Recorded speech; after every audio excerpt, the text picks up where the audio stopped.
insya Allah akan membuat kita akan kembali menemukan Indonesia dan Jawa Nusantaranya kembali. Karena Indonesia tidak bisa dilepaskan dari pertanian. Acara Miviti ini bisa dimaknai sebagai dialog batin antara petani dan alam. Karena manusia Jawa itu memperlakukan alam bukan sebagai objek yang mati. Orang Jawa, para leluhur kita, memposisikan alam sebagai pihak yang hidup. Maka ada interaksi dialog batin antara manusia Jawa, petaninya dengan alam, yang kemudian berwujud pada ritual-ritual, salah satunya adalah Miviti atau Wiwitan, yaitu satu ritual di mana pertanian bukan sekedar profesi yang berorientasi pada profit ekonomi, tapi ia semacam torekoh di dalam manusia menemukan Tuhannya melalui aktivitas bertani. Nah, bukan syirik, bukan apa ya, maka orang Jawa karena mampu memposisikan alam sebagai sesuatu yang hidup, lahirlah, kalau dalam bahasa sosiologis kita sebut sebagai upaya atau daya personifikasinya kuat. Alam dianggap sebagai sesama makhluk hidup, bahkan dimanusiawikan. Menyebut angin saja itu Dewa Bayu, menyebut air nopo Dewa Tirta, menyebut padi itu Dewi Sri, yaitu sosok Dewi Bidadari. Yang orang Jawa itu kalau ada ritual wiwitan ini menyediakan bedak dan alat kecantikan, biasanya dilengkapi itu. Ini bukan kepada jin, bukan kepada apa, tapi sebagai bahasa orang Jawa untuk menghormati padi sebagai faktor penting dalam hajat hidup manusia. Petani itu kalau tadi disebut oleh Pak Mukodam, petani itu siapapun butuh petani, dari pemulung sampai presiden. Dari pemulung sampai presiden butuh petani. Maka petani ini bagi saya bukan wong cilik. Petani adalah wong agung, orang besar, lebih besar dari profesi apapun.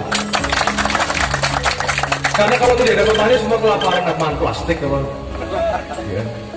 Tetapi hari ini ada kedurhakaan peradaban di mana petani diposisikan secara marginal sebagai orang bawah. Nah, mudah-mudahan ada pemerintah di sini, ada akademisi di sini, dan ada agamawan di sini. Cepat atau lambat, petani kita posisikan sebagai ibunya peradaban yang paling tinggi dan harus dihormati oleh seluruh umat manusia. Nah, saya ucapkan terima kasih kepada Profesor. Pertemuan masa silam, ya, masa silam, karena menurut Pak Kiai tadi saya bisik-bisik ada istilah sajaroh tohiban, yaitu sajaroh itu artinya pohon secara otomistik, ada batang, ada akar, ada buah. Batang pohon itu kalau dikorelasikan dengan waktu itu masa kini, akar itu masa silam, buah itu masa depan.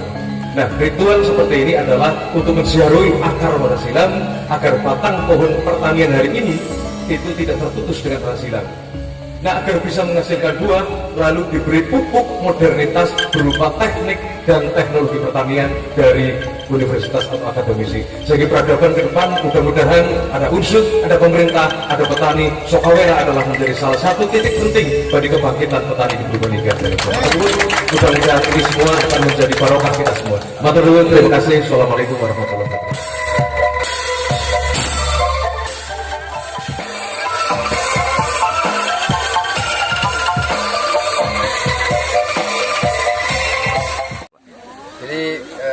Kegiatan ini adalah kegiatan yang sangat bagus, jadi mengembalikan budaya Nusantara untuk menjadi spirit meningkatkan produksi pertanian, tetapi tidak hanya produksi saja, tetapi juga kesejahteraan dan kebahagiaan batin yang selama ini sudah mulai menurun disebabkan karena banyak yang menganggap pertanian itu hanyalah soal produksi dan teknologi saja. Jadi kita mudah-mudahan bisa ikut mengawal, mendampingi agar kegiatan-kegiatan semacam ini bisa berlanjut ke waktu-waktu yang akan datang. Menyampaikan terima kasih kepada Unsud yang telah bekerja sama dengan para petani. Ini bagian tripartit yang sangat luar biasa. Ada government, pemerintah di sini sebagai fasilitator, kemudian ada sivitas akademika yang memang menelurukan teknologi, keilmuan, dan yang ketiga pelaku usahanya adalah para petani. Ini sinergi yang sangat luar biasa. Harapannya bahwa kalau ternyata memang teknologi ini cocok diterima oleh petani, perlu kita dukung, kita kembangkan. Kalau secara sekilas bahwa Inpago ini merupakan varietas padi yang lebih adaptif terhadap kekurangan air. Istilahnya ini padi setengah kering. Jadi padi gogo yang ditanam di sawah. Ini sekaligus bentuk antisipasi keadaan air kita yang semakin tahun semakin menurun. Inpago ini menjadi salah satu atau alternatif solutif yang bisa menjadikan petani tetap bisa nanam pada saatnya air itu kondisinya menurun. Produksinya mudah-mudahan baik, bisa diterima oleh para petani, dan mudah-mudahan ini bisa terus dikembangkan, bisa memberikan kemanfaatan kepada masyarakat petani khususnya di Purbalingga. Syukur bisa meluas, tidak hanya di Purbalingga tapi untuk daerah lain di Jawa Tengah ini. Selamat Unsut, mudah-mudahan ini berhasil dan akan terus dikembangkan untuk kemaslahatan.